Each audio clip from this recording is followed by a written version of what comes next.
and we will open up the microphone for those speaking about the increase in the water, and remind you that if you're coming in to speak at 7 o'clock tonight, there's a clipboard. Please sign in and you'll be called up to the microphone based on your sign-in. So thank you. So if there's anybody here to talk about the rate increase, please feel free to walk up to the microphone.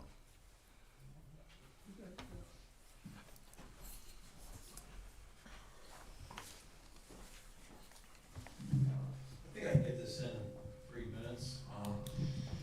I'm Andy Ludwig, 30 Ryan Place. I don't know if I can get in 3 minutes if this thing doesn't stay where it's supposed to. I think I got it. I was going to read this statement at the last board meeting, but the public was not allowed to speak. I did share some of these comments with Mayor Ferguson and Trustee Esperson when I ran into them at the Bob Scene campaign kickoff at Downtown Brewery. How interesting was that? For the record, when I asked Michael Bobstein, who's running for the 150th District State Senate seat, what his stance on Fredonia water was, he responded in typical politician fashion. He responded the way many of the trustees responded to that question at the Meet the Candidates forum at the Opera House. Bobstein would not take a position on Fredonia water. He said that whatever Fredonia decides, he will support if he's elected to the 150th State Senate seat. I think that Bobstein does have a position on Fredonia water. He just doesn't want to say what it is and possibly lose votes. How many of you trustees acted the same way during your campaigns and at that Meet the Candidates forum? Anyway, here for the record, I want to start by saying that I'm sorry if my passion expressed in my speech and questions at previous meetings was taken for aggression. Please know that I mean no one any harm. I'm simply asking questions and trying to understand a decision that was made. I can sometimes get passionately carried away while speaking, and I appreciate Mayor Ferguson for his attempts to keep me in check. I do need that sometimes. I hope that moving forward, the mayor will make the same effort to keep trustees in check when they begin to speak fervently to Trustee Twitchell. You haven't always done that at past meetings. Let's everyone please be respectful of Trustee Twitchell as she dutifully represents her constituents as a seeming minority on this village board. When I spoke with a trustee at a previous meeting, I was asked what I do for a living. For the record, I was a middle school math teacher for 17 years, middle school principal for 16 years. Since retiring, I've been the principal and chief operating officer at Northern Chautauqua Catholic School, the last Catholic school in Chautauqua County. Someone at a previous meeting commented that she didn't think that many of us know how government works. In my current position, I work with the federal government, the state government, county government, city government, the state education department, 8 area public schools in the Diocese of Buffalo. I know how government works. Not very well lately. At best, government works slowly and inefficiently. Government often wastes taxpayer dollars, and if not kept in check, government makes disastrous and foolish decisions. That's why many of us are here tonight, to help you trustees make the best decisions for our village. Mayor Ferguson, after scolding me at the last meeting where you allowed public comment, you said to me, I hope you didn't take that personally. As a school and community leader, I've had terrible things said to me. I've had terrible things said about me, things that are insulting and untrue. Being criticized and gossiped about is the unfortunate price one pays for being a leader. Right now, there are people in the community saying that I threatened a trustee and the police were called on me. We all know that's not true. I don't take any of these comments personally. I've got a pretty thick skin.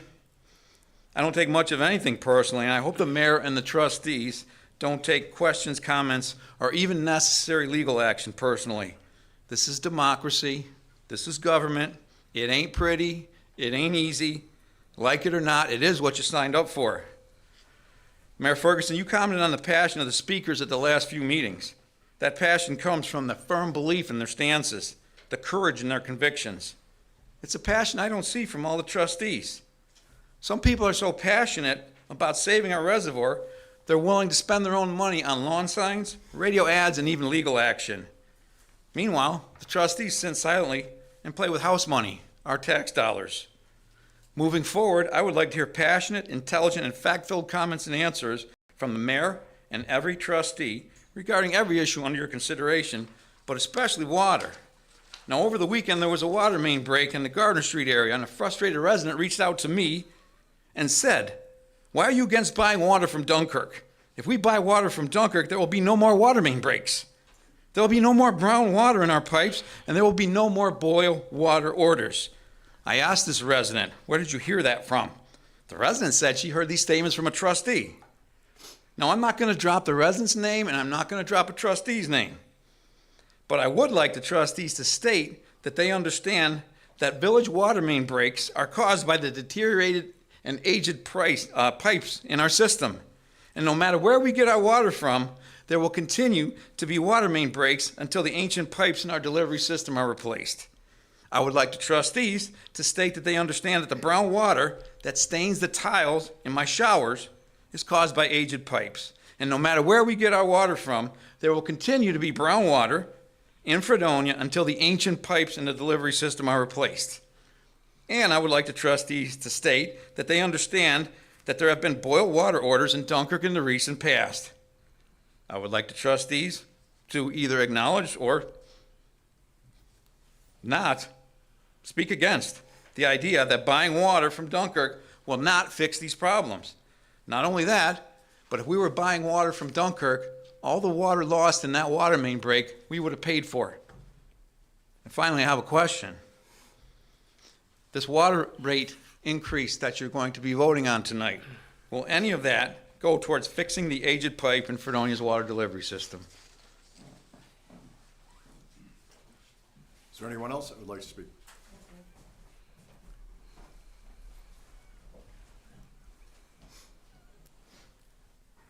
Hi, I'm Nancy Ortolano, 10 Carroll Avenue. I just have a couple questions. I read in the Dunkirk paper that we're losing thousands of dollars in our water revenue. I would like to know, how do we determine the water rate? What goes into determining how much we charge for water? Elaine, somebody can answer It's me? not supposed to be a conversation, Nancy, but if you call me, I would be happy to Oh, talk to you okay, about that. all right, okay. You have So, the number, right? Please call me. okay, so and another thing is, I was wondering, we have a lot of meters that are old and not functioning. Is there a way that we can determine where these meters are? Are we in the process of replacing them? So I'm trying to address the deficit by figuring out how much the water is really costing us. That was my two questions.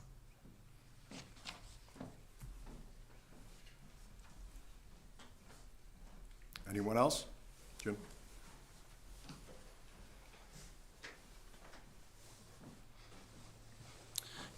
Good evening. James Linden, Castile Drive, Fredonia. About the water rate increase, I'm going to ask you to vote no. For the facts that apparently we have some new members on this board that don't understand the budget process, but we also have some other ones that apparently don't understand their budget. Mr. Esperson tried to explain the costs per thousand per section of the water budget inaccurately.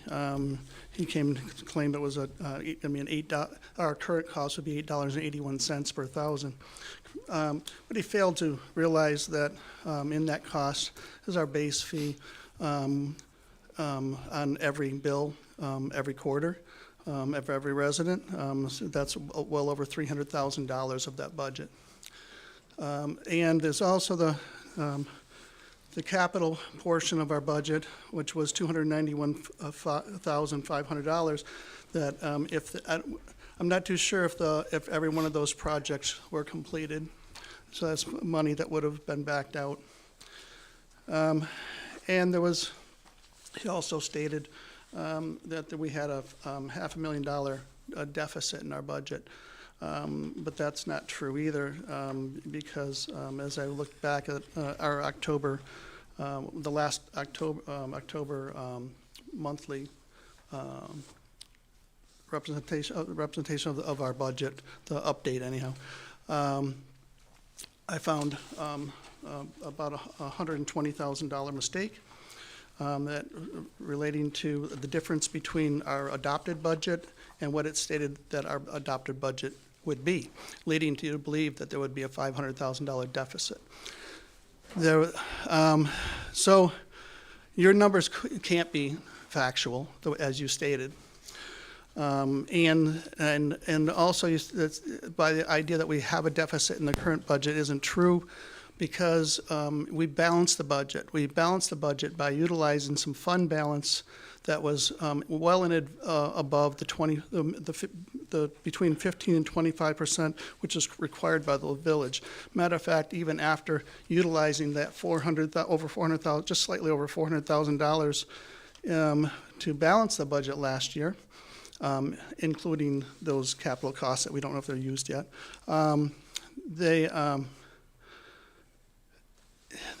utilizing those funds, actually, those are funds that are paid in advance from the people of the village. You utilize that fund to balance the budget. That is a balanced budget, okay? What you do this year when you go to work on your budget, starting in March here, matter of fact, right away, is that you're going to decide by speaking with your department heads and how much appropriations you're going to have for your budget and what kind of projects will be moving forward. Will you be utilizing any of your fund balance that you still have in excess of 25% of your appropriations? Some, all, or a little bit of it. And then you will decide, once you decide how much money you're going to be spending above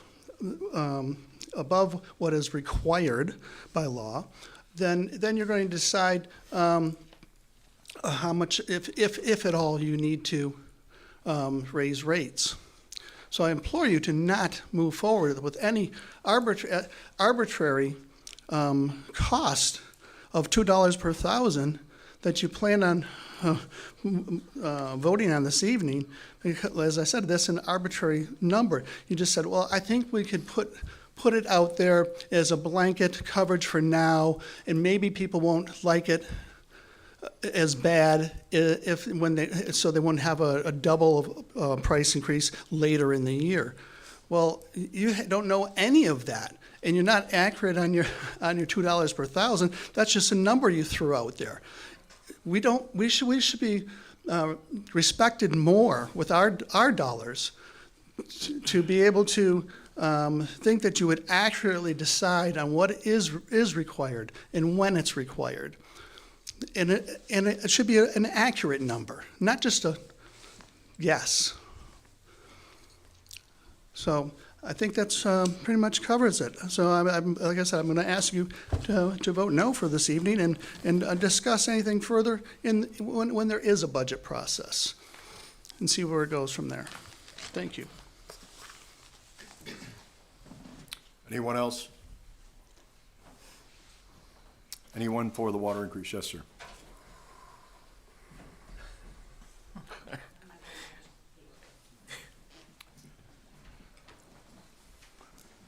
Richard Leone, 4 Place.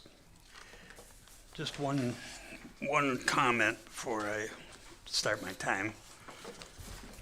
The village website tonight showed that this meeting started at 7 o'clock. Obviously, that's not quite true. In any case, I had some comments for the board. Each one of you is an individual thinking person. You know, don't get stampeded into something that you think may or may not be necessary, but you're going to go along just for the heck of it. All right. I thought I had sent this to the board. Maybe it didn't get there in time. Anyhow, these are my comments on this whole rate increase option. Our total estimated yearly water production, based on page 9 of the Labella report, shows 1,320,000 gallons a day, or 130 million gallons a year. Prior year average totals from the Labella report, based on totals for year 2020 through 2022, corroborate that figure. They are actually higher. They're 487,853 and change. The estimated rate to produce water for the 2023 fiscal year is 201,597. That's our total water department budget, divided by 482,130, which is the of gallons we produced, which is $4.18 a thousand, not $8.81. I do not know where that $8.81 figure came from. It's totally misrepresented as far as I'm concerned, but that's what you used to hang your hat on this rate increase. I remember very well the commentary at that meeting. We have to do something. I'd like to raise it to $9 right now, but we can't. We don't have to do something. $4.18 is what it costs us per 1,000 gallons. Okay? Total Water Department revenues from 2023 fiscal year is according to the fiscal year budget that's on the website, $1,602,600. This leaves a budget deficit that we've all talked about and know of $412,697. To estimate the billable water quantity for 2023, I had to calculate the budgeted revenue minus $308,000, which is the fixed fee for the of $100 a year for the 3,080 billable units, according to Labella's report, and then divide that by the current $4.95 a thousand gallon rate. This gives us an estimated total billable gallons of year of $1,294,300 divided by 495, and the total billable gallons estimated is 261,274,747. I understand. Not all water billing is at the 495 rate. The town rates are higher. That doesn't, the volume that goes to the town does not really affect this calculation that much. The billable rate for the billable quantity for the last prior year average was 251,411,802. So again, my calculations are within range. These calculations reveal the real problem that with the water department budget deficit. It's not an insufficient rate of 1,000 per billing, but the fact that we are not billing for approximately 220,655,253 gallons of water per year. All right? That's a huge amount of water. And that actually, again, based on prior year averages, is somewhat higher than the 210,512,374 for prior year averages. Table 17 on the page 14 of the Labella report shows authorized annual losses.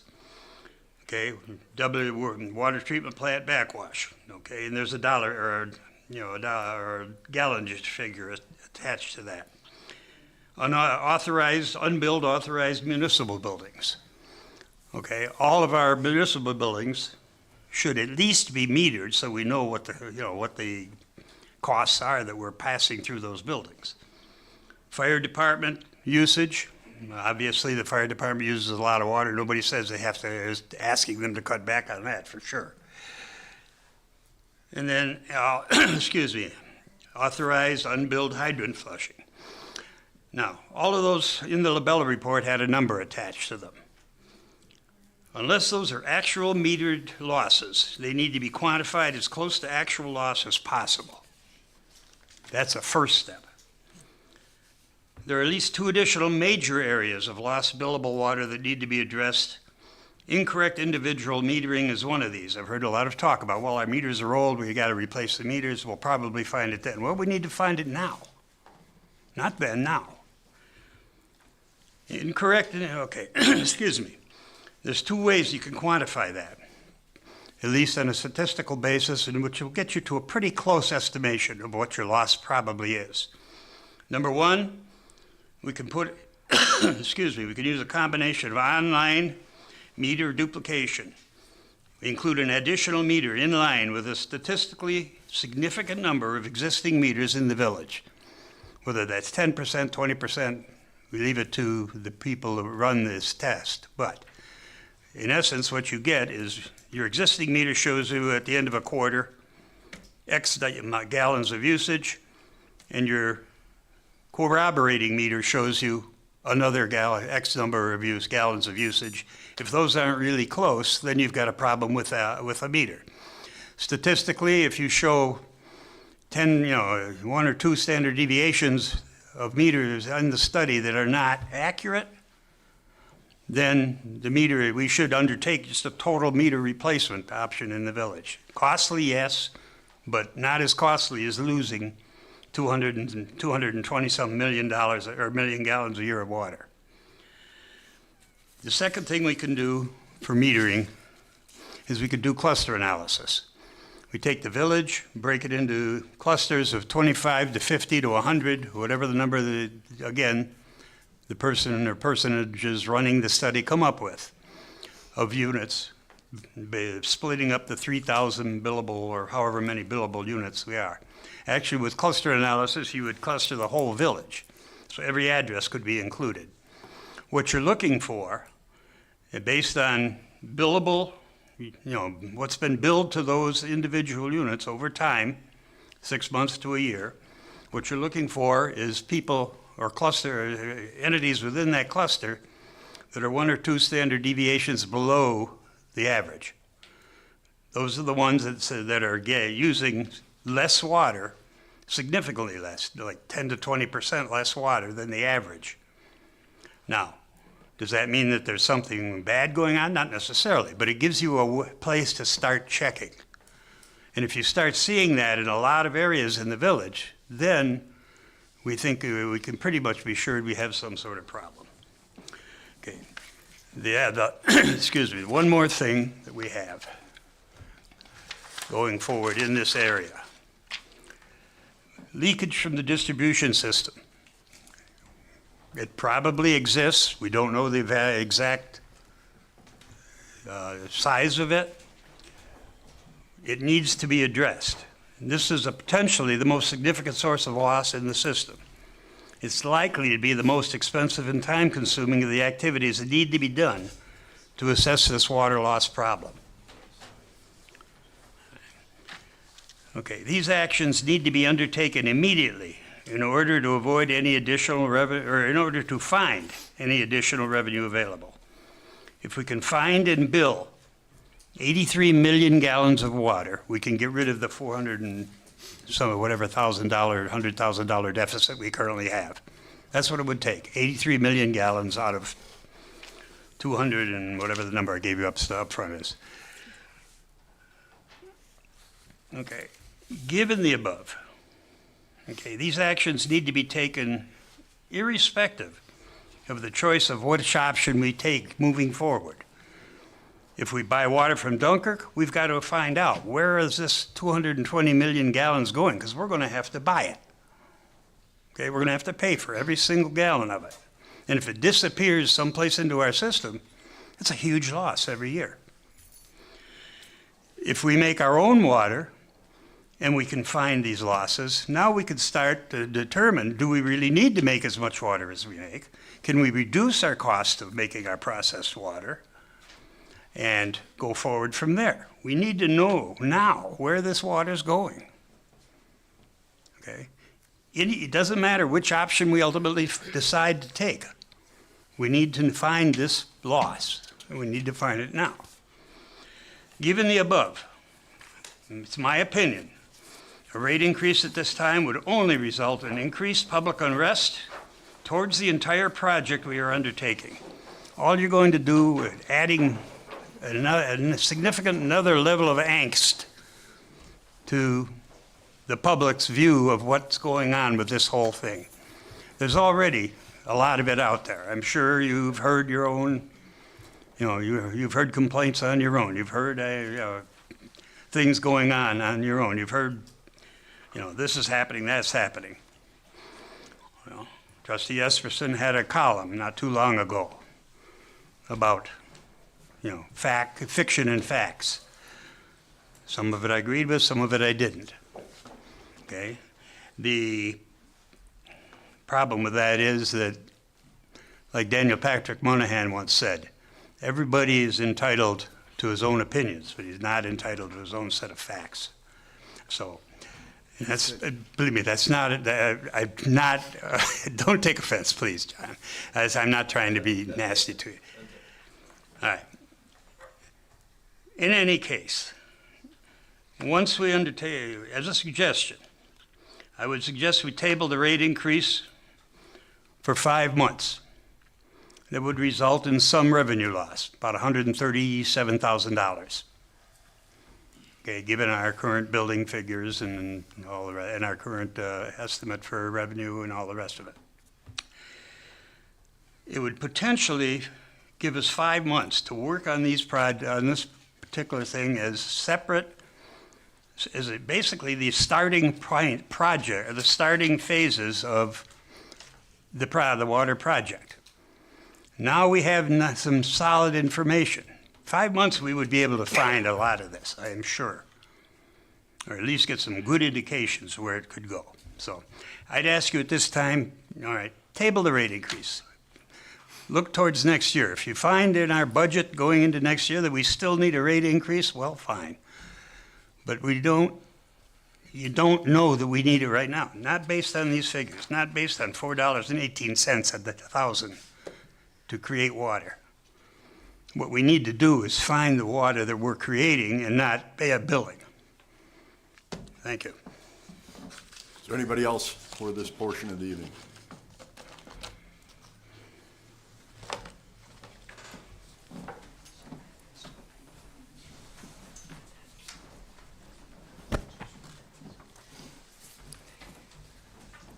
My name is Robert Scott of Pulaski Street in the Village, and I wish to thank you again for allowing me to speak on the water rate change. And I think following the previous two speakers, I may be taking a different slant on this. I'm looking at dollars and cents because that's what it comes down to for everybody. Looking back to August 2022, the first attempt for a rate change was for no base fee and a rate of $5.75 per 1,000 gallons per a study proposed by one trustee who did not publicly disclose the study. It was defeated as it did not identify fixed costs that should be covered by a base fee and variable costs that should be covered by the per 1,000 gallon charge. In addition, the other trustees wanted to do their own study. At the August 22nd, 2022 meeting, the then Mayor Essick said he asked the village treasurer what would be needed to stabilize the water fund, and she stated a $25 base fee and a $5.06 per 1,000 rate. However, it appeared that recommendation was ignored as the second attempt in November 2022 for a rate change was a $5 increase in the base fee and a rate of $5.80 per 1,000 proposed by a different trustee who again did not publicly share his study. It was defeated as the trustees wanted a special meeting with an engineer, grant writer, village treasurer, and the water treatment plant and DPW supervisors to discuss core problems. Did that meeting take place prior to the adoption of the 2023-2024 village budget? A period of at least 4 months? I don't know. The Village of Fredonia adopted budget for 2023-2024 in April of 2023 included a 15-cent increase in the water rate, which was implemented. Again, it appears the village treasurer's recommendation of a 26-cent increase was ignored. But to me, what was surprising was the fact that the water fund total revenues projected to be $1,602,600, and the total expenditures were $15,297, as just said by the previous speaker, or a deficit of $412,697. Knowing 9 months prior that the water fund was out of balance, why wasn't the treasurer's recommendation, at the very least, implemented, if not a more appropriate figure? Isn't it the trustee's duties not to put the village or one of its services in jeopardy by underfunding its operation? Today, we are considering the proposal to increase the rate from $4.95 to $6.95 per 1,000 gallons, again, based on another trustee's unseen study that suggested the increase should be $4 per 1,000 gallons and not $2. This $2 increase represents a 40.4% increase in the per 1,000 gallon rate. For example, 40.4% of the 2023 total water revenue in your budget of $1,600,000 works out to be $647,450, which would cover the deficit in the budget. There are published report claims of losses up to $543,688 for the 2022-2023 fiscal year that the increase could also cover. So the $2 increase may be a little overstated, but keep in mind these are budgeted figures and not actual numbers. These statements may oversimplify the simple situation, but without the study or figures the public and I are not privy to, it's the best I can do. Thus, I cannot honestly argue against a $2 rate increase tonight. However, I believe the trustees need to share their future studies to substantiate the second $2 increase or whatever amount they pick out of the air to propose the next time. In previous instances, the loss incurred is already stated, but the increase in revenue generated by the proposed rate change is not. How can the public judge what you're telling us? The water fund should be operated on a break-even basis, in my view, as not to affect the village's general fund and/or reserves. With that said, and with the track record of since August 2022 in discussions, it's kind of like kicking the can down the road. Haven't we heard that for how many months now? Right now, I have little faith or confidence that the village board will make a correct decision in a timely manner. Please, please prove me wrong. Thank you for your time. Is there anyone else for the 6:30 open discussion on water increase? Hang on, Jim. Jim, okay. You'll be next, Mr. Trisha. Go ahead. I yield my time. I'm not going to take long. Jim Sedota, you know me. I just want to point out, number one, the mayor is the budget officer. And he's going to be preparing a budget presented to the village board by March 20th. So you can decide. I'm not going to tell anybody what to do or what not to do. You've come up with a proposed rate. I, for one, believe the rate needs to be increased where you're not continuing to deplete your fund balance. Because when the time comes when you have to get a grant, that's going to be a very key issue in getting your grants and getting your bond issues that affects the rate. So the other point I want to make, a simple answer to your question, how do you arrive at a rate? It's very simple, really. You take the total estimated cost in the budget, this is what the board did a year ago, and you divide it by the estimated amount of usage, not the amount of production. That's very important. And they believe that that amount was around 250 million gallons of usage. That's how they came up with that wasn't how they came up with the 495. They didn't change the rate, but the rate would have been increased pretty much based on what the treasurer had stated before. So it's that simple. So when you develop your budget, include all your costs. These are estimates. The consumption rates are an estimate. The prior year, I think, was around 228 million gallons. So the board was anticipating an increase in usage. Whether that happens or not remains to be seen. But anyway, I'm just giving you a quick analysis of how you prepare a budget. Thank you. Mark?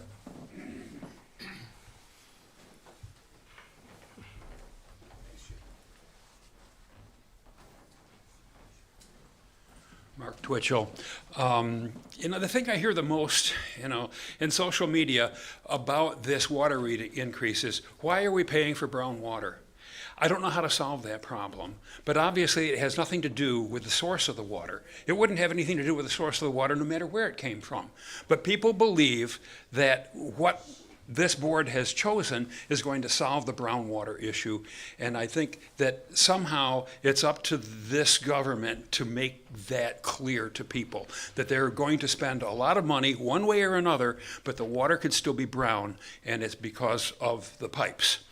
Now, I'm not in favor of the rate increase at this time. I do believe it has to go up, but I believe that the budget process is the way to approach that, because that way you can account for the money. Obviously, I'm opposed to spending the money on the option that this board has chosen. And relative to that, I'm not here to comment about the lawsuit. I respect that. However, we do know that there is a court date, and I believe it would be in this board's interest to announce that date, because otherwise the public becomes more, rumors start flying, people want to know what's going on. So I would urge a public statement, not now, but at an opportune time, just to make a public statement. Thank you very much. Anybody else on that process, on the 6:30? I will say, based on Mr. Twitchell's respect, as far as tomorrow was supposed to be the original court date for the lawsuit. That has been moved, I believe, to April 21st. From what we were told, there was a change in the judge's calendar and preparation for the lawsuit. So once again, it's April 21st. It was supposed to be tomorrow. That's actually why we continued to hold discussions tonight in anticipation that was going to be, and I think we were informed last week. Mayor, was that Mayor, it's actually April 15th. April Sorry, 15th, just not the wanted to put that out 21st. there, sorry. So it is April April 15th. There you go. Okay, so it is April 15th, and obviously not tomorrow. So, all right, with that, if there's nobody else for the 6:30 hearing, yes, ma'am, go right ahead. I'm Beverly Mosier off on Berry Road. I gotta praise everybody who's so educated on the numbers and are honest about it, forthcoming. I've been out of the village and into the country since 1962, and I've never seen so much horse manure spread around without getting facts and not making do with what you have. Raise the rates, fix the pipes, use the water you have. I don't know where you guys come from, but where we come from, we make do, we recycle, we reuse. To waste the reservoir water, to improve that and improve the pipes, pay for Dunkirk's water to come through. You know the firemen's got no meter. You're running wild with the water. And arguing, it's such a waste of people's time. You had a forum, people raised their hands. I don't know if you guys counted or it was just a joke to ignore the people that said, we want the reservoir. And then you did that resolution on the 26th and said, HELL with you two and whatever, we're gonna go with Dunkirk. Don't be so hard and ignorant on the people that have hired you. Pay the taxes. Yes, I'm country and I make mistakes, and I'll be the first one to say, I made a mistake. How can I fix it? Even if I didn't make the mistake, I've stepped forward. And I think few of you guys and the trustees need to come together to say, represent Dunkirk another time. But represent the Fredonia people that you're here for. It's not a fighting of who's better than the other. Take care of what you have before you lose it. We need it. It's there. I don't know. I can't go out and buy a new car because I got a flat tire. Why waste what we have? It just doesn't make sense. It causes me a lot of stress to see this going on and on and on. If you want to know, we have well water, and I still have to pay a tax to the North County Water District. Not a pipe in sight. So I don't know. I stand up to say, do what makes sense. Do what makes sense. Quit squabbling about she said, she said. Save the reservoir, fix the 4-inch pipes, and say, hey, congratulations, Chuck Schumer was in Barcelona and gave them $7.5 million to fix the lake. Can't we have some kind of grants and work together to save what you have? All those other numbers, I'll leave it to you guys in the brains. But you guys are just killing me to see how you're just throwing Fredonia to side. There you go. Do something about the reservoir and save our water use. How dare you waste it? and save it for some dream of some other generation. Use it now. It's what we're using right now, the schools, the churches. You figure it out real quick. You don't live forever. Why waste it?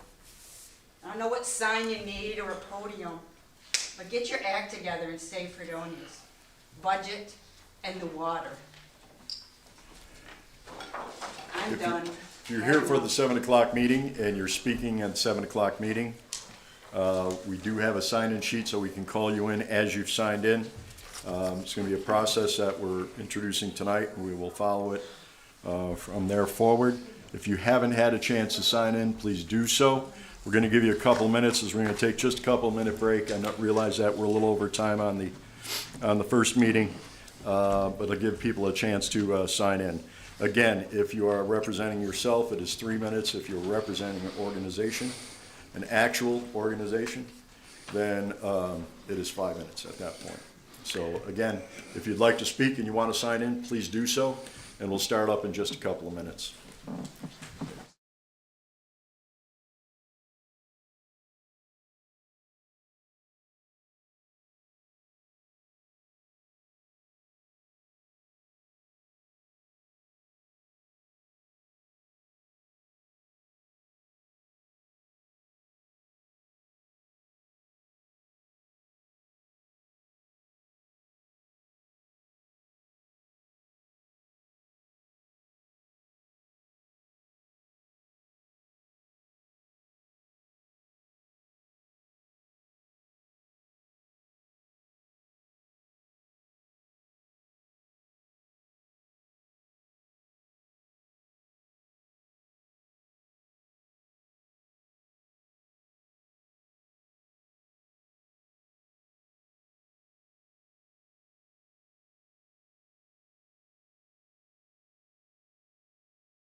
We have minutes from the last meeting.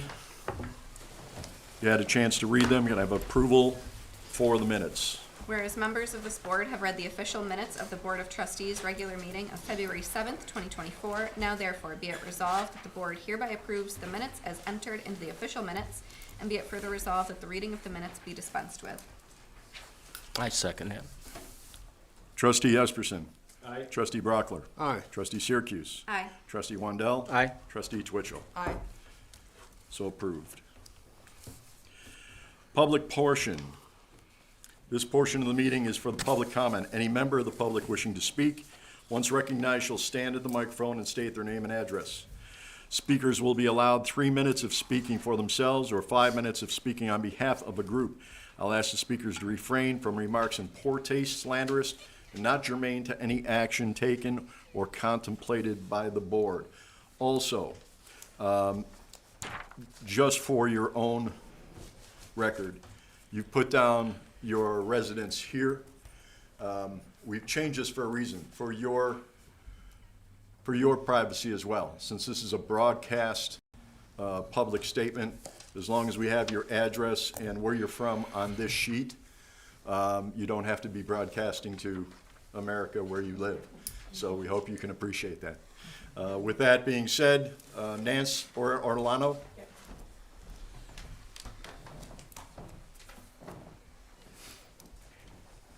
I would like to address the issue of speeding on Central Avenue.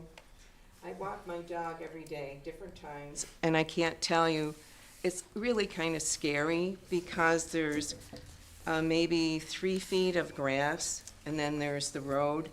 And a couple times, I've seen college kids try to cross, and it's very dangerous. And I'm afraid that cars might, jump over the grass and hit me while I'm walking the dog. I was noticing too that there's only speed limit signs on Temple and where Dunkirk starts. There's nothing in between. And I don't know if maybe people need to be aware of the fact that it's 30 miles per hour. Probably people come up over that hill after the light on Temple and come down, and I think they gain a lot of momentum and they don't realize they're going very fast. But, just by gauging, watching the cars go by, you can tell that they're going 40, 45 miles an hour, especially through the straightaway. Once they get the college light, that is a different situation.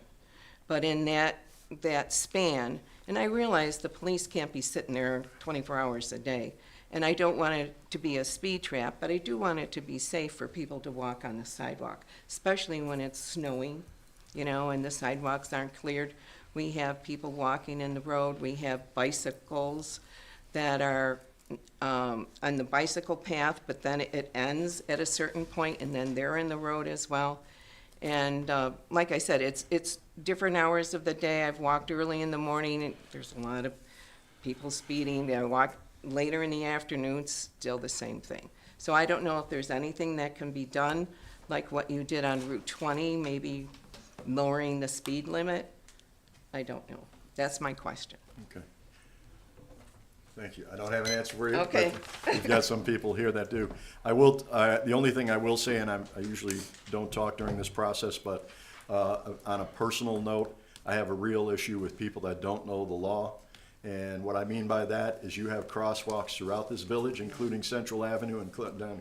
And if someone is approaching and waiting to stop, it is New York State law that you stop and allow them to cross. And we've already had one person in the community get hurt about a year ago or 2 years ago. And on a daily basis, some people are being rear-ended or almost rear-ended because they're trying to be safe. And you've got others that just completely roll right by. And I know that our police department works very diligently to try to catch those people and ticket those folks and keep the courts busy upstairs for those people that are not following that law. But please, if you're watching this, when you see a crosswalk, it's easy. You're looking straight ahead not to see people waiting, but please keep an eye out for that. And Nancy, we'll get you some information on that. Thank you. Mr. Clark.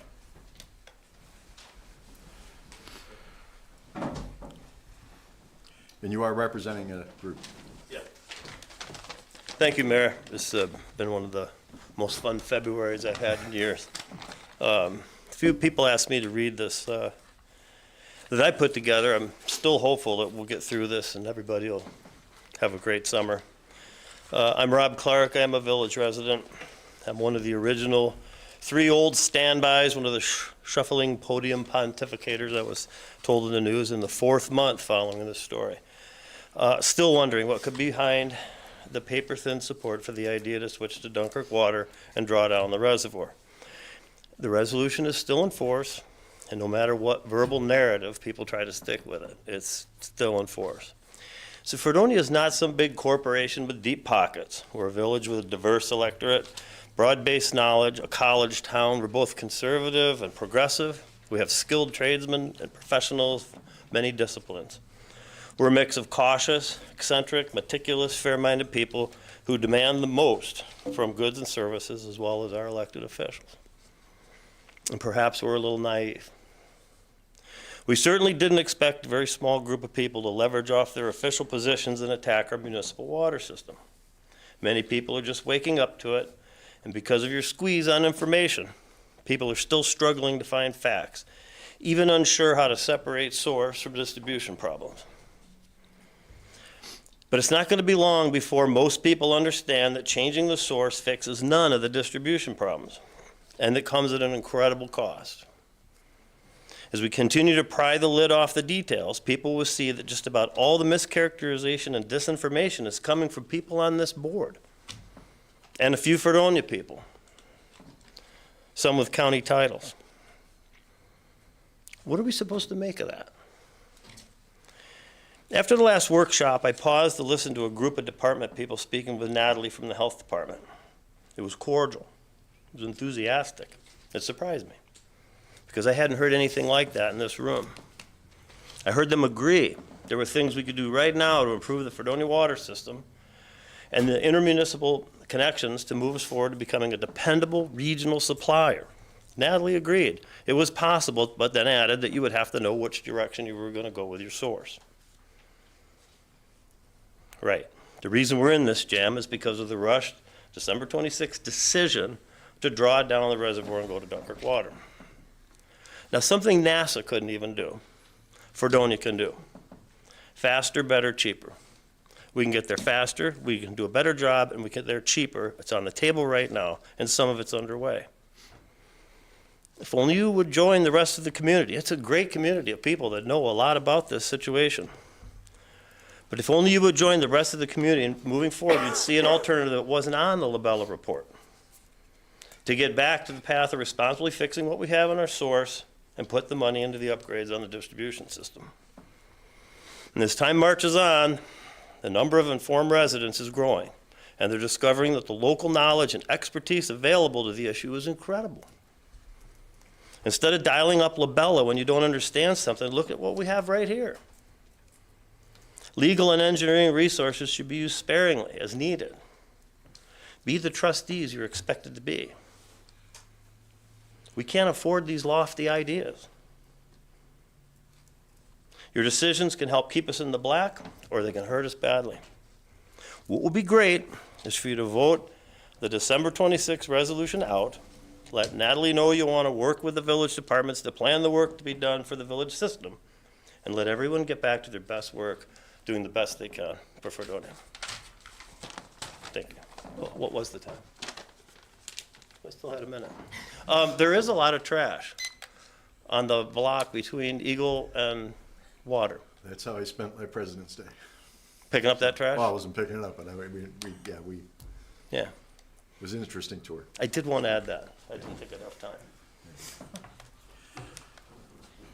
Sam Dreo.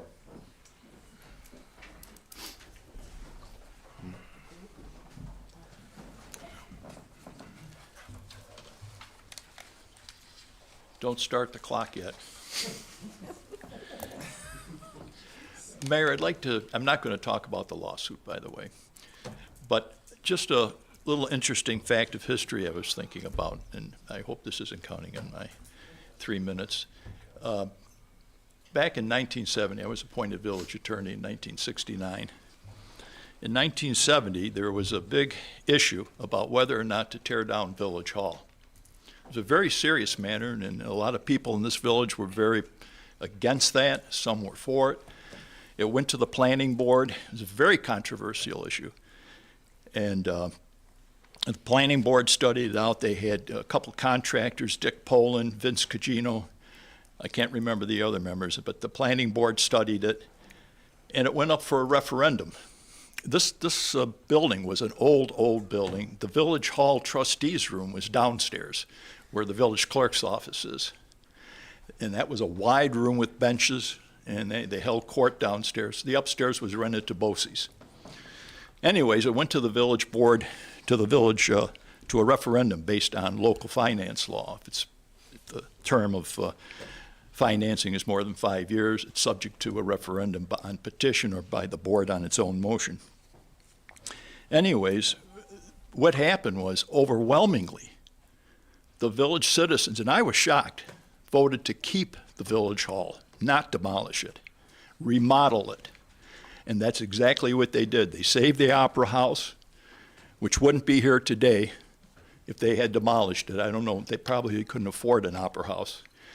But the village residents were up in arms. They came and voted heavily to keep this building. So just a little bit of history I thought you should know. I think Doc Leone was the mayor at the time. You ready to go? He was a great guy. Thank you, Sam. So anyways, I'll get back to my notes. I wanted to address some certain statements made by Trustee Esperson in the February 13th, 2024 Observer regarding the redactions he mentioned to the Lobello report. And there were many redactions. I don't think they were made to intentionally hide the facts, but who knows? What the public needs to know is what was in those redactions, unless they strictly involve security. If they don't involve security, the safety of the people, they should be made public. Who authorized the county to make those redactions? I never heard a resolution from the village board authorizing anybody to make those redactions. Was there a motion made? No. So someone took it upon themselves to say the county's going to make redactions to a public document. That's unheard of. Why not authorize the engineers to make the necessary redaction? They're much more familiar with this project than the county health department. If anybody, they should have been involved with it, but they weren't.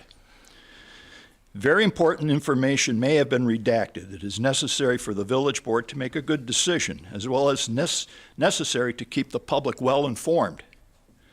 Any redactions need to have been village board authorized, as the village board is the legal agency of the village under FOIL to make the final decision on redactions. No one has unilateral authority to make redactions of a public document. In addition, the redaction themselves need to be reviewed by the village board and approved by the village board. This can be done in an executive meeting if public safety and security is involved. But minutes of that executive session need to be taken under the open meetings law. I'm very afraid that valuable information may have been hidden from the public, intentionally or non-intentionally. My feeling is a lot of information has been redacted that the public should be aware of. John, you mentioned that the reservoir is not spring-fed. What's your proof? I don't think there is any. I don't know if it's true or not. But since I was a little boy, it's always been said by many people in this village that the reservoir is spring-fed. Also, the Lobello report does not state that pathogens have entered the water supply, as you imply. The report said it is thought to experience, the reservoir is thought to experience threats from pathogens due to agricultural pasture lands in the wet watershed. But it's well recognized that any pathogens are killed very quickly by chlorine in the treatment process. Your article fails to mention that the Lobello states in the same paragraph, current information does not indicate any impacts to water supply, although additional protection might be appropriate. So even the Lobella report doesn't indicate any impacts to our water system by pathogens. Got much more, Sam? I've got a little bit, it's important. I don't want to have to write a letter. Everybody's discussion is important, Sam. Yeah. And they stick to the 3 minutes and they stick to the 5. Okay. I Give didn't you want an that first opportunity. part to be included in the 3 It minutes. wasn't included. We started after you started. I just the read one discussion. page, Mayor. The claim of decommissioning the reservoir and drawing down and building an internet is you claim it's less expensive, according to the Lobella report. The $26 million figure you give does not include the pump station on Billy Boulevard as recommended by Lobella. In addition, option 3, Mayor. the board. Sam, you've surpassed your 3 minutes, and you were given more than 3 minutes, and we didn't start the clock All right. until after you. Mayor, the problem is, this is more important than 3 minutes. The problem is you think your opinion is more important than the people who spoke for 3 minutes, Sam, Would- and I respect you. could we ask if- But it's been, you had the opportunity to write Yeah. organization down here, you did not do it. And you're a lawyer, so Yeah. you know the rules. I didn't want to put anything down that wasn't true, Mayor. I understand that, and I respect that. Thank you, Sam. Marcia Johnson.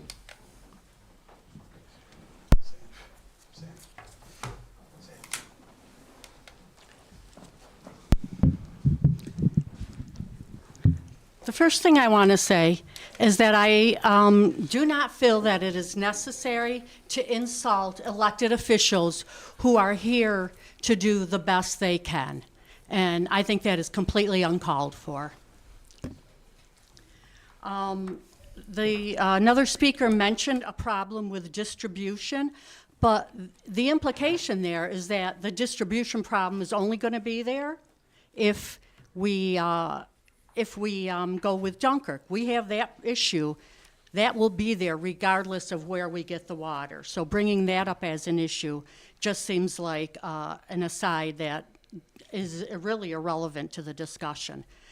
We definitely know we need to improve and get rid of the lead in our pipes, but that will happen regardless of where we go. Just one more thing I want to say is that people claim that they represent the entire community. They talk about a meeting that some people attended and raised their hands, but we don't know if those people lived in Fredonia, and it was people who could attend a specific meeting. An election was held in November, and the people who are sitting here are those who were elected. That's where the people made their decision. They elected these people to make these decisions for our community. And if you feel like they shouldn't have been allowed to, or are you know, that's what happens in America, supposedly, and it should be happening here. Our elected officials are elected to make these decisions for us, and to second guess them is just wrong. Thank you. Andrew Ludwig.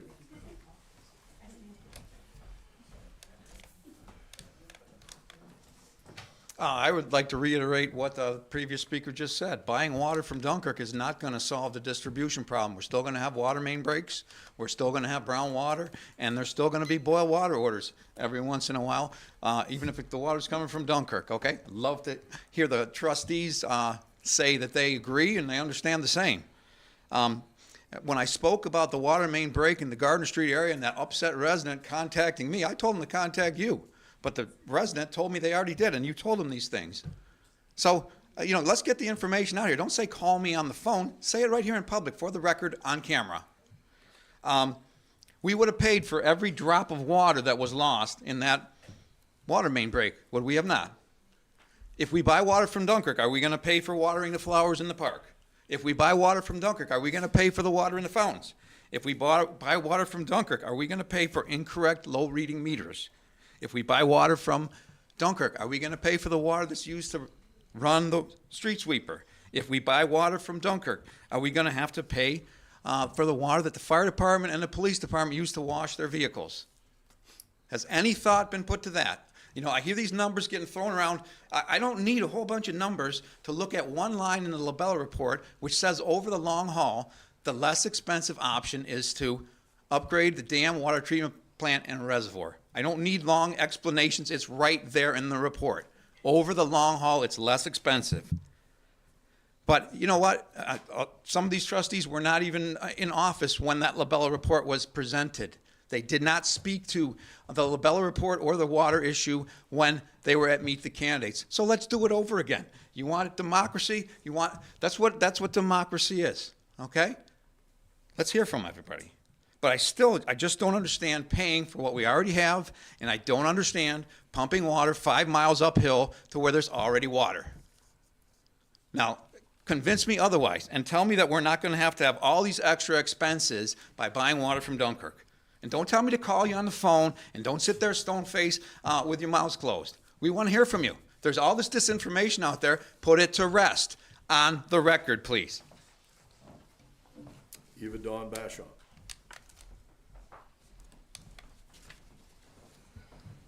Hi, everybody.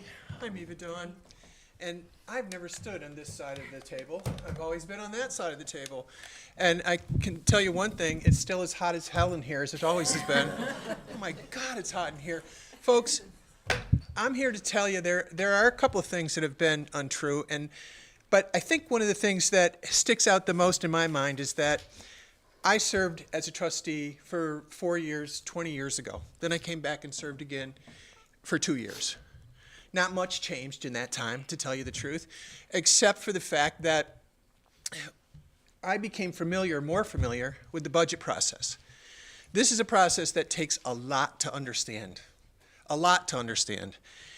I had to go and become a school administrator before I could come back and understand the budget process here. It's very involved. I would suggest that you wait until you go through a process like that, until you determine exactly what the rate should be and what you need and what the path should be. Please don't be intimidated by the county. They've tried that time and time again. They don't have the authority to intimidate you with a deadline, health department or not. They gave Dunkirk 10 years to fix their problem. Give us that.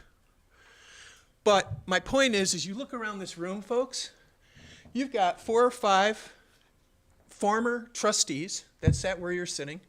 You've got a retired administrator, village administrator. You've got a retired attorney. Collectively, those people have served 100 years in this village. And they're all saying the same thing to you. You gotta listen. You gotta please take the time to find out some of the stuff that they're telling you and do some homework about it. I know you think that you have, but you really need to look back and talk to some of the people who have served this. I came in with a sign that said O'Brien and Gear. In 2016 and 17, this village paid, $150,000 for a survey, for an engineering study for our water with O'Brien and Gear. And in 2020 and 21, we spent $3.5 million to start working on that water plant with the clarifiers. $3.5 million. It's not like we haven't done anything, folks. And that's what I keep hearing. We haven't done anything for 50 years. We didn't do enough, but we did start. Now a new board comes on. They didn't like what O'Brien and Gear had to say. They wanted to do a study of their own. So they did. They did Labella. What'd you pay for Labella? Same thing. Now Labella comes out with something a little different, very different, and you've got to make a decision on that. But we started this process in 2017 with a study, and this is what happens when government turns over. They want a new study. That's not theirs. We don't belong to that. We haven't bought into that. We want our own. And it keeps going, and it keeps going. And that's what's going on for the last 25 years. We just keep redoing it because it's not ours. Please pay attention to the people who are sitting in this room. There were more than 50% of the people who raised their hand at that presentation. I sat in the back of the room. Listen to your constituents. Thank you.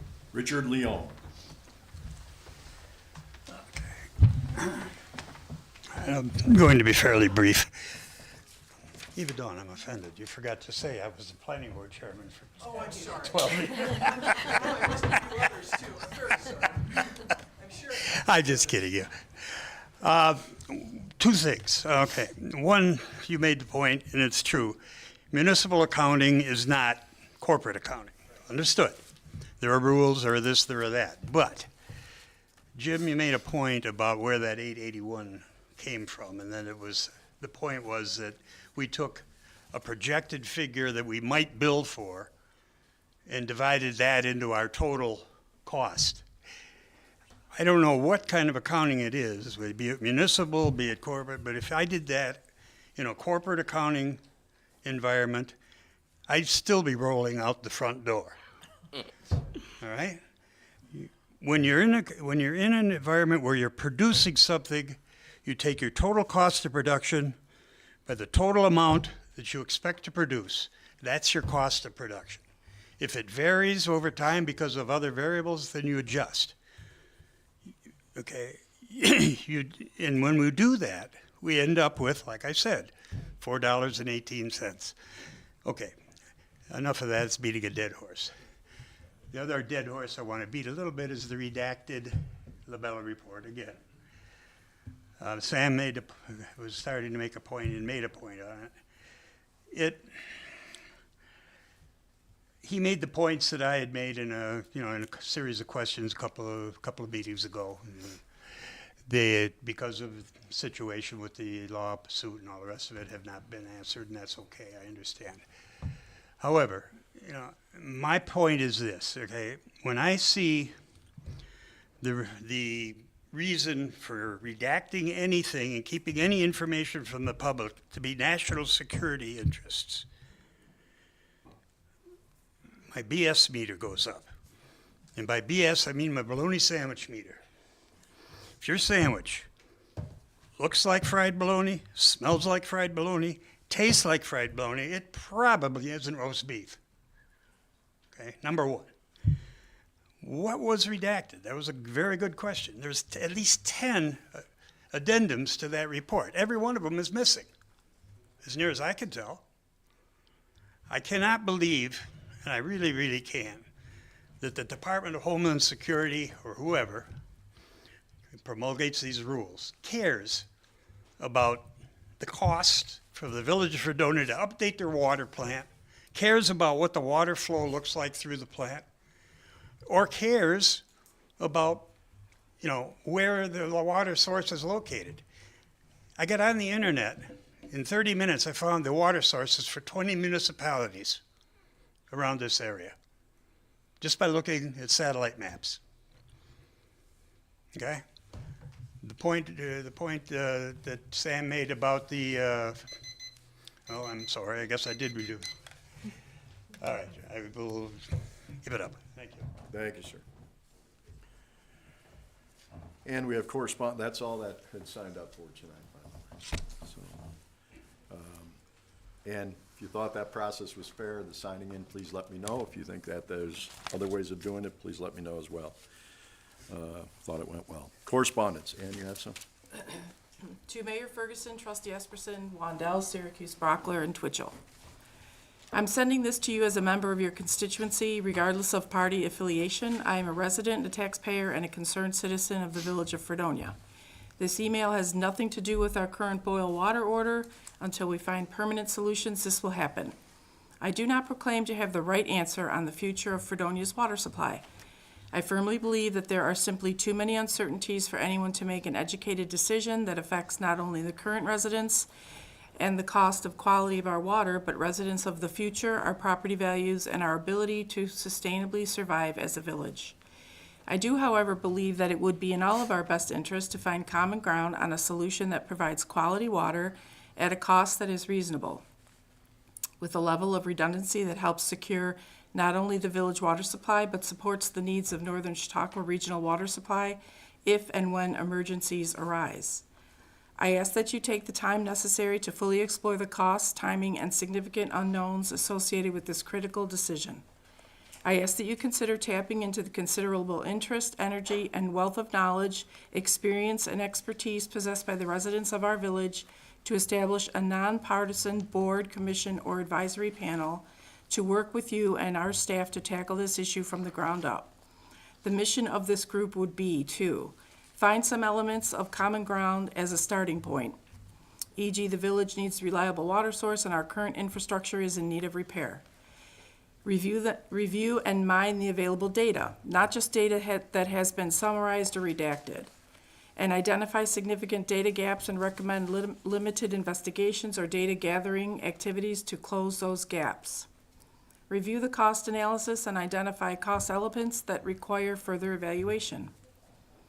Review results of the aforementioned data collection efforts and determine the next logical path forward, and inform the village stakeholders of the options, both pros and cons, in a meaningful way that can then be put to a vote by taxpayers. The above steps roughly follow the data quality objective process, a tool that is utilized by engineering firms, the Army Corps of Engineers, and many federal state agencies when they address significant long-term decisions similar in nature to what the village is facing. To the notion that we have studied this to death for years, I agree. However, it took the county threat to force the December decision. That's okay. Tough decisions are typically put off for long periods of time for a variety of reasons, and tough decisions often require a catalyst to move forward. We are where we are. There's no sense in retracing our steps. Let's move forward, but in a smart and methodical way. Lastly, I would like to thank you all for your service to the village. Being in the public eye when there are issues such as this one is a tough job. I only ask that you take a step back and allow other voices and concerns to be heard. We all have what we believe to be the best interest of the village in mind. The trick is coming to consensus on an approach that we can all get behind and collectively own. I'm requesting that this be read as correspondence at your next regular board meeting. Thank you for your consideration, Janet Gilman. And that's all I have. Is there anything else? Nope. What about this right You want to move forward to correspondence? here? Yes, can we move forward to correspondence, We have to please? close the public portion, sorry. Ladies and gentlemen, we're going to close the public portion of tonight's meeting. We need a second, correct? No. Okay. And we're going to move on to correspondence. Correspondence received on February 10th, 2024 from Fredonia Fire Department. Chief Myers requesting the addition of Ronald Wodak, Terry Rewalt, and Justin Powell will be added to the roles of the Fredonia Fire Department as volunteer members. Be resolved at the request from the Fredonia Fire Department to add the names of Ronald Wodak, Tara Rewall, Justin Powell to the active role of hook and ladder company is hereby approved. We have a second. Seconded.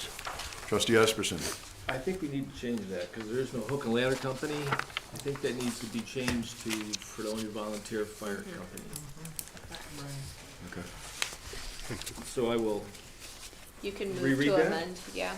Be it resolved at the request from the Fredonia Fire Department to add the names Ronald Wodak, Tara Rewalt, and Justin Powell to the active Fredonia Fire Department as volunteer members is hereby approved. And still seconded. Still second. Trustee Twitchell. Aye. Trustee Wandell. Aye. Trustee Syracuse. Aye. Trustee Brockler. Aye. Trustee Esperson. Aye. Thank you. Correspondence dated February 9th, 2024 was received from Ariel Rivera, laborer at the Department of Public Works, resigning his position. Be it resolved that the resignation of Ariel Rivera, laborer with the DPW, is hereby accepted effective March 1, 2024, and the mayor is hereby authorized to send a thank you letter to Mr. Rivera, thanking him for his service to the village. Second. Trustee Twitchell. Aye. Trustee Wandell. Aye. Trustee Syracuse. Aye. Trustee Brockler. Aye. Trustee Esperson. Aye. Correspondence dated February 1st, 2024 was received from the Fredonia Farmers Market requesting use of Church Street and Barker Common from May 18th, 2024 through October 26th, 2024. I believe we were going to table this at our workshop because we're going to have a meeting about the vendor law next week. So I move to table this right now. Was that going to impact the farmer's market? Starting? No, because it's not until May. No. Yeah, we should be able to approve it in time. I'll second the motion to table. Okay. Thank you. Trustee Esperson. Aye. Trustee Brockler. Aye. Trustee Syracuse. Aye. Trustee Wendell. Aye. Trustee Twitchell. Aye. Thank you, Michelle, for pointing that out. You're welcome. Correspondence dated January 29th, 2024 was received from Rick Davis, Executive Director of the 1891 Fredonia Opera House, requesting the use of Barker Common and gazebo on Sunday, April 28th, 2024 from 7 a.m. to 1 p.m. for the annual 5K run walk to benefit the 1891 Fredonia Opera House Performing Arts Center. Be it resolved that the request from Rick Davis, Executive Director of the 1891 Fredonia Opera House, Inc., to use Barker Common, the gazebo, and close Church Street between Day and Temple from 7 a.m. to 1 p.m. Sunday, April 24th, 2024 is hereby approved with the stipulation that the group will be responsible for cleanup, subject to the direction of the police department and the village receiving a certificate of insurance in the amount of $1 million, naming the village as additional insured, which has been received. Second. Trustee Brockler. Aye. Trustee Syracuse. Aye. Trustee Wendell. Aye. Trustee Twitchell. Aye. Trustee Esperson. Aye. So approved. Correspondence dated February 2nd, 2024 was received from Barbara Lennon of the Fredonia Garden Club requesting permission to use Park Place side of Barker Common for their 100-year anniversary celebration. Be it resolved that the request from the Fredonia Garden Club to reserve Barker Common West and Gazebo on Saturday, June 15th, 2024, from 11 a.m. to 4 p.m. for their centennial celebration anniversary with light refreshments and non-alcoholic beverages is hereby approved. Be it further resolved that the Garden Club is in the process of obtaining the necessary certificate of insurance, and it will be sent to the village clerk's office as soon as possible. You have a second? Second. Trustee Twitchell. Aye. Trustee Wendell. Aye. Trustee Syracuse. Aye. Trustee Brockler. Aye. Trustee Esperson. Aye. So approved. Mayor's report. It's been busy since we saw each other last. Dunkirk Fredonia Chamber of Commerce meeting via Zoom happened on February 7th. On the 12th, we met with Fredonia State College to discuss the formation of a community liaison group designed to work with the college to strengthen relations between surrounding communities and the college itself. On February 13th, there was a joint meeting with County Executive Wendell, also Dunkirk and Fredonia Police Chiefs Mayor Kate, to open discussions about the possibility of a new facility for our community. Those discussions will carry on. On February 14th, we held our village workshop. On the 15th, I met with Trustee Esperson and Jennifer Wilkins of SUNY Fredonia to discuss potential internship opportunities with the village and our area businesses. We also discussed getting the word out to area businesses that SUNY students are also looking for seasonal employment while in our community. On February 15th, we attended the meeting of the Northern Chautauqua Community Foundation to discuss issues in the village, including but not limited to water, college situation, and hospital update. And on the 16th, met with potential New York Main Street Committee members, met with local concert promoter, who also discussed his plans for a new concert in the downtown area that will come up for approval shortly. We met with Labella Associates to continue development of additional project deadlines for the village. Application deadlines for numerous projects, believe it or not, outside of water, are also coming up. Also met with various members on project developments. February 17th, we attended and spoke to attendees in the American Legion New York Commanders Dinner at the Fredonia American Legion. I was able to welcome commanders, staff, and family from across New York State who came to Fredonia for this convention. And on February 19th, President's Day, we took a mobile tour of the village with concerned citizens viewing properties throughout the community that they deemed in need of attention. And there were a few. And then we also want to welcome a new business to downtown landscape, Woodlands Brew Cafe on Main Street. I was their very first customer that day. So lots happening out and about. We also want to remind you that we still have our meet with the mayor on Thursdays at 9 a.m. So feel free to knock on the door. If we got coffee, we'll make it for you. Before we leave my report, I also want to welcome and thank the owners and operators of Agro-America who are here tonight. There are a lot of companies we talk about, Fredonia State being the #1 employer, et cetera, in use of water. These gentlemen have reinvested in this community many times over and have gone unrecognized in the past for their investments in the community. So we thank you for being here tonight. We understand that the water cost is affecting your business as well. We thank you for attending this evening, and thank you for your continued support and investment in the Village of Fredonia. That's the end of my report. Trustee committee report, Brockler. I don't really have a lot, but I did participate in a complete streets meeting via Zoom and found it very interesting. If I have some reservations about the practicality of it, but it sounds that would be the central connection. it's a very intriguing thought, but, you know, I think, I do agree that slowing down the traffic on Central Avenue is going to be a big part of that, and that could be a very beneficial thing to our community. I'd love to talk about the water, but I think I'm going to wait until mid-April and see what happens in court. Thank you. Trustee Esperson. Couple things. The mayor indicated that we had a meeting with Jennifer Wilkins. She's the from FSU Career Development. She invited us to participate in the Job and Internship Expo in March, so we'll be there talking to students about internship possibilities. We also contacted or spoke with the Chamber of Commerce, County Chamber of Commerce president, and he's going to speak with his members about internship possibilities also. So hopefully get some more Fredonia State students out in the community, not just here, but throughout the county. When we went to the LED meeting at NCCF, there were probably 20 people in attendance, maybe 7 people attended via Zoom, and although it's been portrayed that everybody in the village has already made their mind up about what our water source should be, that is not the case.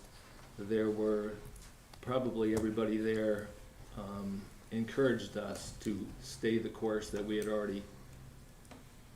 had voted on previously. I do need to clear up a couple things. I stated about a month ago that I would be willing to have a conversation with anybody, a civil conversation with anybody. Probably a month ago, I gave my phone number. I've gotten one response. We're having a conversation tomorrow. She emailed me about 40 questions. So I'm going to be on the phone with her a couple hours tomorrow, answering every question she has, and I would be willing to do that with anybody in this room, or anybody watching this at home, or anybody that'll read it in the paper. 716, you want to write this down, 716-467-8328. Let's do it public on the record. I think I just did that. No, you didn't. You said. Okay, excuse me. And I gave my number. Do you have anything else, Trustee? I do. As far as unaccounted for water, we did a leak detection test. They were very minor leaks. They were found and they were fixed. We replace meters every year, a certain percentage of meters every year, the oldest. We are also, I'm working with the DPW director, we're looking into commercial meters. Probably 75% of the commercial meters in the village are old, probably not calibrated, maybe not even working, not have been tested in a long time. We're getting a list of those business owners, and we'll be sending them information soon about their responsibility in paying for the replacement or the recalibration of them. And that's all I've got. Trustee Syracuse. Yeah, and that leak test that you were talking about, that was just done last year, and they're done regularly, so it's, you know, the likelihood that we're dumping huge amounts into the ground all year, every year is, we've taken care of that. So just a couple of things that I wanted to address with what people spoke about in the water rate increase public portion. So we have a breakdown of where we arrived at this $881 for the total cost of water. Alyssa was kind enough to provide us with that. So for per 1,000 gallons, our general government support is 53 cents. Administration is 21 cents. Water distribution is $1.50. Debt service is 92 cents. Fringe benefits is $1.46. And purification is $2.93. Our capital budget adds on another $1.27. That brings us to that $881. I know a lot of people are just looking at that purification line and thinking that that's all the piece of it, but there's so much more that goes into when you're responsible for maintaining your own water treatment plant. Using the fund balance to balance the budget is just, it's not sustainable. It's like getting your paycheck every week and dipping into your savings every week to pay your bills. Eventually your savings are gonna run out. So you have to do something, either make more money or spend less money. Of course, we're always trying to spend fiscally responsibly, but when your department head comes to her budget meeting and says, well, cost of chlorine just went up 200%, so it's a little hard to cut our costs. Redactions to the Lavella report. They were recommended by the county and supported by our legal team.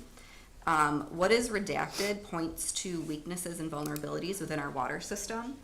It is a matter of security for any municipal water source to put those out as a source of potential vulnerability to be exploited.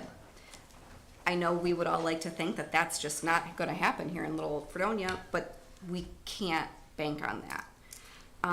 The $2 that we arrived at is not just a number. We know how much it costs based on this analysis for us to produce 1,000 gallons of water, and instead of just simply doubling the rates, we wanted to give everybody a billing cycle of half of that increase, do our budget, and see if we need to go up more, how much more. Hopefully, within this budget, we'll nail down a more specific number of where we at least break even.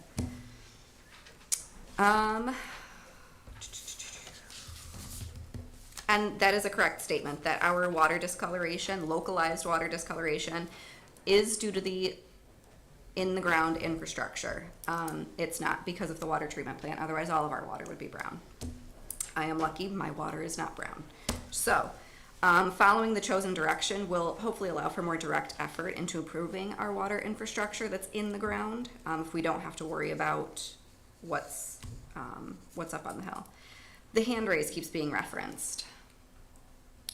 A room of 30 to 50 people does not provide an accurate sample size for a village of 9,000 to 10,000 people. Let's have a referendum.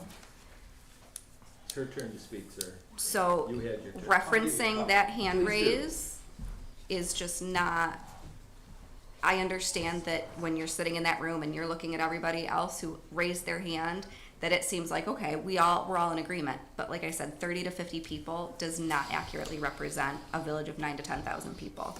It was a happenstance, who can show up to this meeting, who knew about it, that's who was accurately represented.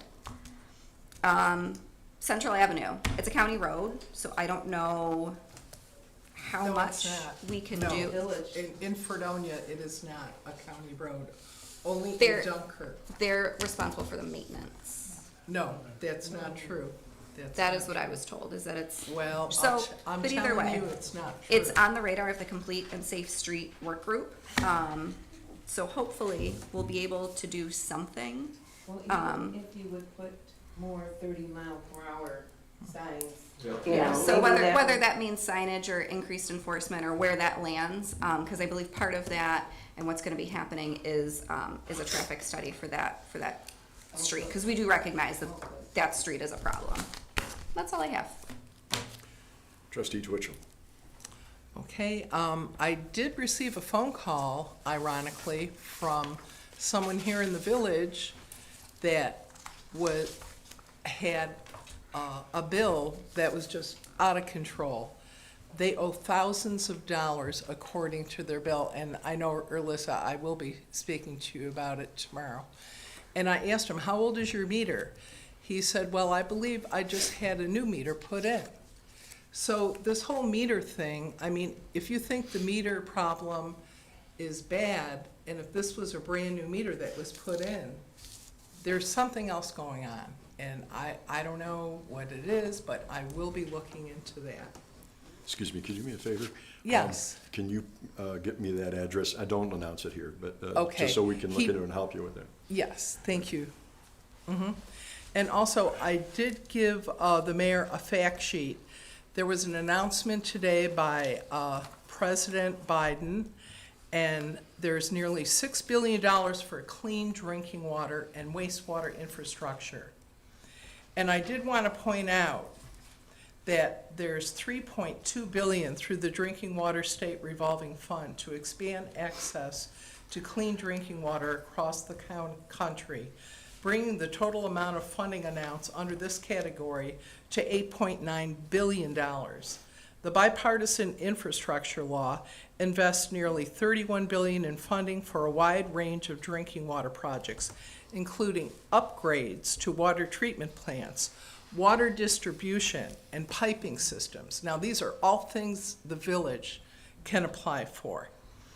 And also, there will be money to replace lead pipes and to improve on the lead and copper rule, as Mr. Brockler and I learned at NICOM. We were supposed to get 10% done by this coming year. And that's going to be loans of $340 million. I mean, we can replace our lead service lines within 10 years. And this is something, Mr. Mayor, I would like to look into. If we could talk to some of our representatives here in the state to see how we're able to get some of this, apply for some of this water, because I think it would be really well worth it for the Village of Fredonia at this time. Been in discussion with Senator Schumer's office as well as County Executive Wendell's office as well so far. Thank you. And that's all I have to report. Thank you. Trustee Wendell. Right, I'm on the Code Enforcement Board Committee along with Trustee Twitchell. We had a meeting with the department head, was it last week, correct? Right. And the discussion point there was our vendor law that was proposed, I believe, about a year ago.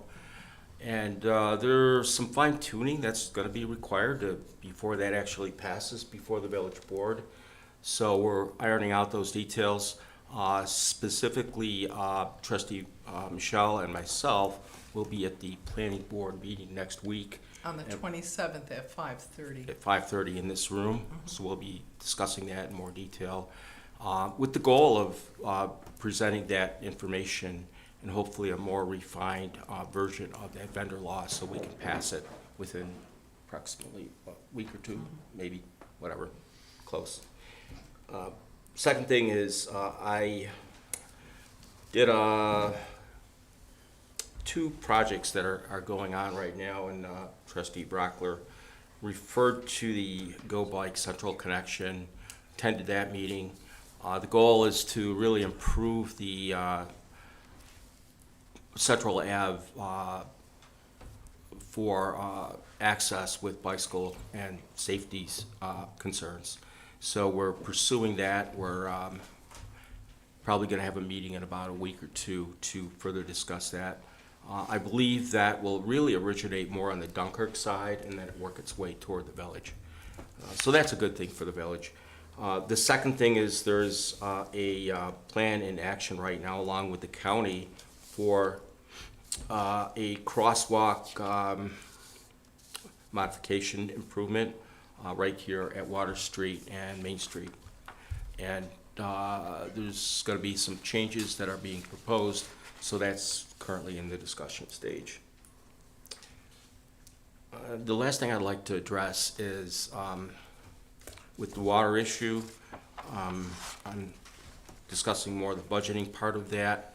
I think it's really important that we look at that with very candidly and objectively as to really what's causing the discrepancy in the numbers here. So I'm all about finding solutions to problems. So I do work with the DPW department. I'm on that committee. I would like to work with the right people in place to identify where the issue is, whether it's below grade, whether it's metering. That's something that I'm placing as a high priority so we can get a solution to that. That's it. Thank you. Thank you to all the trustees for their reports and their work for the community. Treasurer's report. Nothing this evening. Okay. Additional reports, Village of Fredonia Justice Court report for the month of January 2024. Total number of cases closed, 70. Of those, vehicle and traffic, 42. Criminal cases, 18. Village ordinances, 5. Civil cases, 5. Total fines and surcharges, $3,455.50. Parking ticket fines, $2,427, for a total of $5,882.50. And that's all I have. Thank you. Resolutions. Be resolved that Travis Hansen, Sinclairville, New York, is hereby appointed to the position of full-time police officer with the Village of Fredonia Police Department as a lateral move effective March 3rd, 2024, beginning with step one, at a rate of pay of $30.75 per hour, subject to all civil service rules and regulations. Second. Okay. Trustee Twitchell. Aye. Trustee Wendell. Aye. Trustee Syracuse. Aye. Trustee Brockler. Aye. Trustee Esperson. Aye. Be it resolved that pursuant to Section 5520 of Village Law, the following budget transfers are hereby approved. $400 from A1010.43 Trustees Travel to A1010.41 Trustees Supplies. $200 from A1210.43 Mayor's Travel to A1210.41 Mayor's Supplies. $8,000 from A1990.4 Contingency to A1420.44 Law Negotiator. $2,400 from A1990.4 Contingency to A1620.44 Building Contractual. $500 from A1325.1 Treasurer Personnel to A1325.43 Treasurer Travel/Training. $5,000 from A1620.42 Building Utilities to A1620.44 Building Contractual. $2,500 from A7140.1 Recreation Personnel to A7111.42 Russell Joy Park Utilities. $3,554.82 from A2680 Insurance Recoveries to A3120.49 Police Maintenance Equipment. $8,000 from F8320.41 Purification Water Purchase to F8330.44 Purification Contractual, and $20,000 from G8130.421 Sewage Treatment Electric to G8130.413 Sewage Treatment Chemicals. Second. Trustee Twitchell. Aye. Trustee Wendell. Aye. Trustee Syracuse. Aye. Trustee Brockler. Aye. Trustee Esperson. Aye. Be it resolved that the regular and overtime payrolls of the various village departments and bills approved by the Finance Committee and set forth in abstract number 696 through number 706 are hereby approved and directed, paid, and filed with the village clerk's office, 9-11 Church Street, Fredonia, New York. Second. Trustee Esperson. Aye. Trustee Brockler. Aye. Trustee Syracuse. Aye. Trustee Wendell. Aye. Trustee Twitchell. Aye. Whereas the mayor is empowered by New York State Village Law, Section 4-400H, to appoint one of the trustees as deputy mayor at the annual meeting, who, during the absence or inability of the mayor, is vested with all the powers and may perform all duties of the mayor.